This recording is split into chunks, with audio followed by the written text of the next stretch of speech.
Hi hello ನಮಸ್ತೆ welcome to Anu vlogs. ಇವತ್ತಿನ ಒಂದು ಸಬ್ಜೆಕ್ಟಲ್ಲಿ ನಾವು ತಿಳ್ಕೊಳ್ತಿರೋದು ನಾನು ಟ್ರಿಪ್ ಮಾಡಿದಂಥ ಕೆಲವೊಂದು ಎಕ್ಸ್ಪೀರಿಯೆನ್ಸ್ನ. ಟ್ರಿಪ್ ಅಂದ ತಕ್ಷಣ ಎಲ್ಲೋಗಿದ್ದಾರೆ ಅಂತ ಅನ್ಕೋಬೋದು. ನಾವು ಹೋದಂಥದ್ದು ಮಂತ್ರಾಲಯ ಹೋಗಬೇಕು ಅಂತ ಹೇಳಿ ಹೋಗಲಿಲ್ಲ. ನಾವು ಅಲ್ಲಿ ಒಂದು ಹತ್ತತ್ರ ರಾಯಚೂರು ಹತ್ರ ಒಂದು ಫಂಕ್ಷನ್ ಇತ್ತು. ಆ ಫಂಕ್ಷನ್ಗೆ ಹೋಗಿದ್ದು. ಇಲ್ಲಿಂದ ಮಂತ್ರಾಲಯ ತುಂಬ ಹತ್ರ ಅಂತ ಹೇಳಿದ ತಕ್ಷಣ ನಾವು ಡಿಸೈಡ್ ಆದ್ವಿ ಮಂತ್ರಾಲಯ ಹೋಗಬೇಕು ಅಂತೇಳಿ. ಫಸ್ಟು ನಿಜ ಹೇಳಬೇಕು ಅಂದರೆ ನನಗೆ ಖಂಡಿತ ಮನಸ್ಸಿರಲಿಲ್ಲ ಮನೆಗೆ ಬರಬೇಕು ಅನ್ನೋದೇ ಇದ್ದಿದ್ದು. ಮಂತ್ರಾಲಯ ಬೇಕಾದ್ರೆ ಫ್ರೀಯಾಗಿ ಬಂದಾಗ ಹೋಗೋಣ ಅಂಥೇಳಿ. ಆದರೆ ನನ್ನ ಜೊತೆಗೆ ಬಂದಂಥ ನಮ್ಮ ಮೇಡಮ್, ಇಲ್ಲ ಇಷ್ಟು ಹತ್ರ ಬಂದಿದ್ದೀವಿ, ಇನ್ನು ನಾವು ಬರ್ತೀವೋ ಇಲ್ವೋ ನಮಗೆ ಗೊತ್ತಿರಲ್ಲ, ಬನ್ನಿ ಹೋಗೋಣ ಅಂತ ಹೇಳಿ ತುಂಬ ಹಿಂಸೆ ಮಾಡಿ ಕರ್ಕೊಂಬರ್ಬೇಕಾದ್ರೆ ತುಂಬಾ ಮೇಡಮ್ ಬಗ್ಗೆ ನಂಗೆ ಅಸಮಾಧಾನ ಆಯಿತು. ಆದರೆ ಕರ್ಕೊಂಡೋಗಿ ಅಲ್ಲಿ ದರ್ಶನ, ಅಲ್ಲಿನ ಒಂದು ವಾತಾವರಣ ಎಲ್ಲ ನೋಡಿದ ಮೇಲೆ ಅರ್ಥ ಆದಂಥ ವಿಚಾರ, ನಿಜವಾಗ್ಲೂ ರಾಯರು ಅಂದರೆ ಸಂಕಲ್ಪ, ರಾಯರದು ಆಶೀರ್ವಾದ ನಮ್ಮ ಮೇಲೆ ಇರೋದಕ್ಕೇ ನಾವು ರಾಯರನ್ನ ನೋಡೋಕ್ಕೆ ಸಾಧ್ಯ ಆಗಿದ್ದು. ಫಸ್ಟು ದಿನ ಹೋದಾಗ ತುಂಬ ನೈಟ್ ಆಗಿತ್ತು. ನಮಗೆ ರೂಮ್ಗಳು ಸಿಗುತ್ತೆ ಅನ್ನೋದು ಕೂಡ ಇರಲಿಲ್ಲ.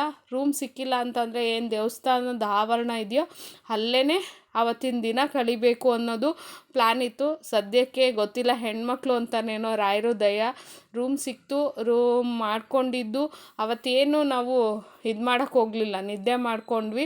ದೆನ್ ಮಾರ್ನೆಗೆ ಎದ್ದು ರಾಯರು ದರ್ಶನಕ್ಕೆ ಹೋದ್ವಿ. ರಾಯರು ದರ್ಶನಕ್ಕೆ ಹೋದಾಗ ಏನು ಅಷ್ಟೊಂದು ಜನ ಏನು ಇರಲಿಲ್ಲ. ನಾವು ಹೋದ ಟೈಮಲ್ಲಿ ತುಂಬ ಜನ ಏನು ಇರಲಿಲ್ಲ. ಹೋದ್ವಿ, ದರ್ಶನ ಮಾಡ್ಕೊಂಡ್ವಿ. ತುಂಬ ಕಣ್ತುಂಬ ರಾಯರನ್ನ ದರ್ಶನ ಮಾಡಿದ್ವಿ. ಅವಾಗಿನ್ನೂ ಅಲಂಕಾರ ಮಾಡಿರಲಿಲ್ಲ. ದೆನ್ ಆಮೇಲೆ ನಾವು ಹೂವನ್ನ ತೊಗೊಂಡೋಗಿದ್ವಿ. ತೊಗೊಂಡೋಗಿದ್ದು ಹಾಗೇ ನಾವು ಮರ್ತ್ಕೊಂಡು ಹೊರ್ಗಡೆ ತೊಗೊಂಬಂದ್ಬಿಟ್ವಿ.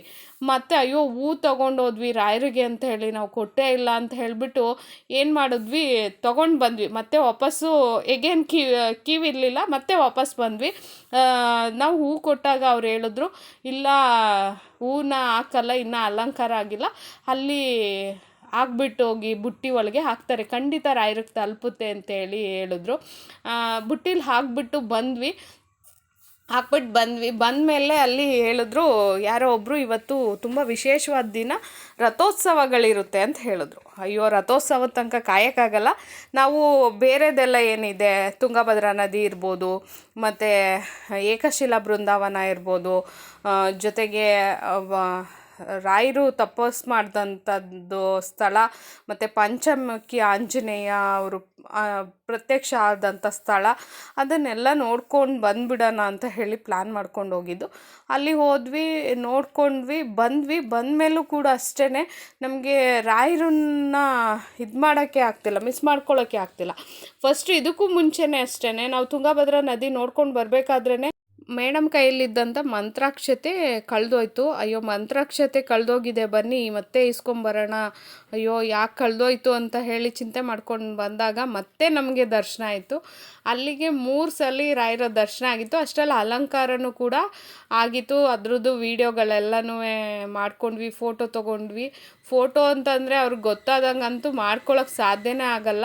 ಅಂದರೆ ಹೊರ್ಗಡೆ ಟಿ ವಿಲಿ ನಾವು ಮಾಡ್ಕೊಂಡಂಥದ್ದು, ಇದು ಬಂದು ನೇರವಾಗಿ ಮಾಡಿರೋವಂಥದ್ದು. ಇದು ಅಲ್ಲಿ ಅಂದರೆ ಅವತ್ತಿನ ವಿಶೇಷವಾದ ದಿನ ಅಲ್ಲಿ ರಥೋತ್ಸವ ನಡೀತಿತ್ತು. ಆ ರಥೋತ್ಸವಕ್ಕೆ ಸಂಬಂಧಪಟ್ಟಂಗೆ ಶ್ರೀಕೃಷ್ಣನ ಆರಾಧನೆ ಮಾಡ್ತಾ ಇರೋವಂಥದ್ದು.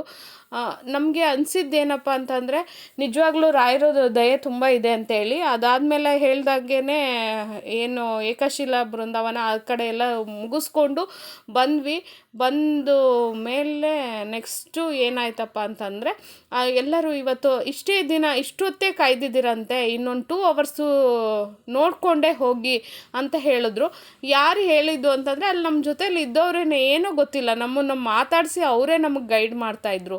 ಅಂದರೆ ನಮ್ಗೆ ಅಲ್ಲಿ ಅನಿಸಿದ್ದೇನಪ್ಪ ಅಂದರೆ, ರಾಯರ ಬಗ್ಗೆ ಯಾರು ಗೊತ್ತಿರಲ್ವೋ ನಾವು ಗೈಡ್ ಮಾಡಬೇಕು, ಎಷ್ಟು ಗೊತ್ತಿದೆಯೋ ಅಷ್ಟು ಗೈಡ್ ಮಾಡಬೇಕು.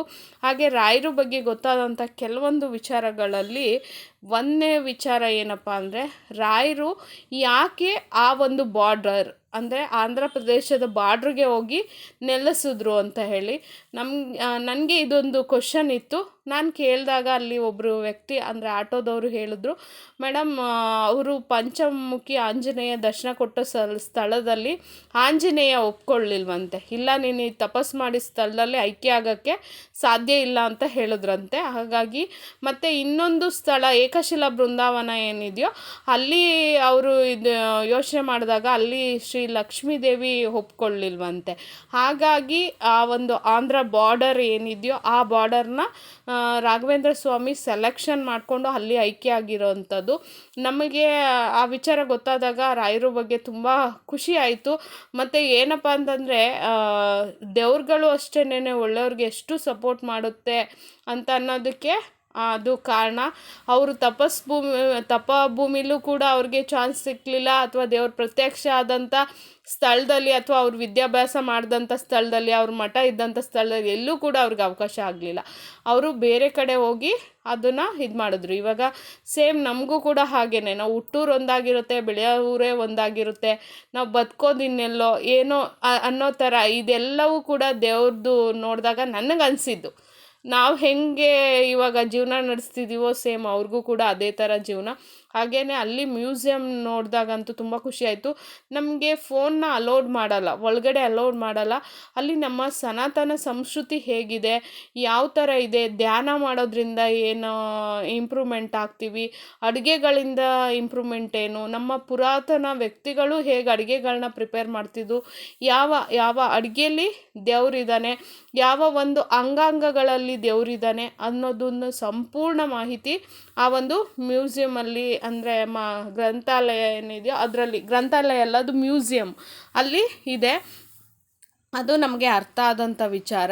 ಹಾಗೆಯೇ ನಂತರದಲ್ಲಿ ರಥೋತ್ಸವ ಎಲ್ಲ ನೋಡಿಕೊಂಡು ಮತ್ತೆ ರಾಯರು ದರ್ಶನ ಮಾಡಿಕೊಂಡು, ನಮ್ಗೆ ಅವತ್ತು ಮಿನಿಮಮ್ ಅಂದರೂ ಕೂಡ 4 ಬಾರಿ ದರ್ಶನ ಆಗಿದ್ದು ರಾಯರನ್ನ ಹತ್ರದಿಂದ ತುಂಬ ತೃಪ್ತಿಯಾಗಿ ನಿಂತ್ಕೊಂಡು ಸ್ವಲ್ಪ ಹೊತ್ತು ಧ್ಯಾನ ಮಾಡಿ ಬರೋಷ್ಟು ಅವಕಾಶ ಸಿಕ್ಕಿದ್ದು ಅವತ್ತು. 4 ಬಾರಿ, ಅಂದರೆ 4 ಬಾರಿ ದರ್ಶನ ಮಾಡಿದ್ದು. ಆ 4 ಬಾರಿ ದರ್ಶನ ಮಾಡಿದ್ಮೇಲೆ ನಮಗೆ ಭಾಳ ಖುಷಿ ಆಯಿತು. ಭಾಳ ಖುಷಿ ಆದಮೇಲೆ ರಥೋತ್ಸವ ನೋಡಿಕೊಂಡು ಬಂದಾಗ ಟ್ರೈನು ಮಿಸ್ ಆಯಿತು. ಮಿಸ್ ಆದಂಥ ಟ್ರೈನು ನನಗೆ ಕೈಕಾಲು ವೈಬ್ರೇಷನ್ ಶುರುವಾಯಿತು. ಅಯ್ಯೋ, ಹೆಂಗೆ ಹೋಗಿ ಊರು ಸೇರೋದು ಅಂತ ಹೇಳಿ. ಆ ನಂತರದಲ್ಲಿ ಮತ್ತೆ ರಾಯಚೂರಿಗೆ ಹೋದ್ವಿ. ರಾಯಚೂರಿಂದ ಬರಬೇಕಾದ್ರೆ ನಮಗೆ ಅಂದರೆ ನಾವು ಬಸ್ಸಲ್ಲಿ ಟ್ರಾವೆಲ್ ಮಾಡಿದ್ದು, ಟ್ರೈನಲ್ಲಿ ಟ್ರಾವೆಲ್ ಮಾಡಿಲ್ಲ. ಮತ್ತು ಟ್ರೈನಲ್ಲಿ ಟ್ರಾವೆಲ್ ಮಾಡೋಕ್ಕೆ ನಮ್ಗೆ ಅಷ್ಟೊಂದು ಯಾರೂ ಗೊತ್ತಿಲ್ಲ. ನಾವು ಫಸ್ಟು ಟೈಮ್ ಟ್ರೈನಲ್ಲಿ ಅಂದರೆ ಫ್ರೆಂಡ್ಸ್ ಜೊತೆಲಿ ಹೋಗ್ತಾಯಿದ್ವಿ. ನಾನು ಮೇಡಮ್ ಇಬ್ಬರೇ ಹೋಗಿದ್ದರಿಂದ ನಮ್ಗೆ ಅಷ್ಟೊಂದು ಇದಿಲ್ಲ. ಅಲ್ಲಿ ಯಾರೋ ಒಬ್ಬರು ಬ್ಲೈಂಡ್ ಪರ್ಸನ್ ಬಂದರು.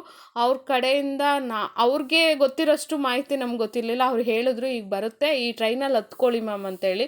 ಹತ್ಕೊಂಡಾಗ ಅಲ್ಲಿ ಸ್ಲೀಪಿಂಗ್ ಕೋಚೇ ಸಿಕ್ಕಿದ್ದು. ನಾವು ತೊಗೊಂಡಿದ್ದು ಏನು ಮಾಮೂಲಿ ನಾರ್ಮಲ್ ಟ್ರಾವೆಲ್ ಟಿಕೆಟ್ ತೊಗೊಂಡಿದ್ದು. ಆದರೆ ನಾವು ಹತ್ಬಿಟ್ಟಿದ್ದೀವಿ, ಎಲ್ಲಿ ಇಳ್ಕೋಬೇಕು ಎಲ್ಲಿ ಹತ್ಬೇಕು ಅಂತ ಮತ್ತೆ ಗೊತ್ತಾಗಲಿಲ್ಲ.